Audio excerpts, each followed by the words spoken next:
নমস্কার, আমি আজকে একটি ব্যবসার আইডিয়া নিয়ে চলে এসেছি। সেটা কিন্তু আপনি ঘরে বসে যে কোনো রকমের আইটেম আপনি তৈরি করে প্যাকিং করে সেল করতে পারবেন। তো দেখেন, এই যে মেশিনটা দেখতে পাচ্ছেন, এটা হচ্ছে আটা চাক্কি মেশিন। অর্থাৎ শুধু আটা চাক্কি বলে আটা নয়, এটার মধ্যে আপনি চালের গুঁড়ো, বেসন, ছাতু, তারপর মশলা গুঁড়ো যেরকম জিরে, ধনে, লঙ্কা, সমস্ত কিছু এই মেশিনটার মধ্যে গুঁড়ো করতে পারবেন। তো এখানে দেখতে পাচ্ছেন এই ছোট মেশিনটা হচ্ছে 3 HP মেশিন। এই মেশিনটার মধ্যে আপনি কিন্তু ঘন্টায় আপনি 50 থেকে 60 কিলোর মতো প্রোডাকশন করতে পারবেন। তো আপনারা অনেকেই বলে থাকেন যে এটারই বড় মেশিন আপনাদের প্রয়োজন পড়ে 5 HP যেটা। তো দেখেন, এটার পাশেই ঠিক রাখা আছে এই মেশিনটা। এটা হচ্ছে 5 HP এবং ডবল চেম্বারের মেশিন।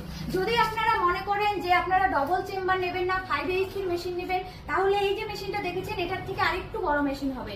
আর যদি আপনারা ডবল চেম্বার নিয়ে থাকেন, তাহলে এটা কিন্তু ডবল চেম্বারের মেশিন আছে। আপনারা যেই মেশিনে নেবেন আমাদের কোম্পানিতে এসে যোগাযোগ করেন। আমাদের কোম্পানির অ্যাড্রেস আছে শিলিগুড়ি হায়দারপাড়া মার্কেট কমপ্লেক্সের ঠিক অপোজিটেই। আমাদের কোম্পানিটা আছে ওয়েস্ট বেঙ্গলের মধ্যে। অবশ্যই আপনারা স্ক্রিনে দেওয়া নাম্বারে কন্ট্যাক্ট করে আসবেন, বা এই মেশিনের ব্যাপারে ডিটেলসে আপনারা স্ক্রিনে দেওয়া নাম্বারে যোগাযোগ করেন। নমস্কার।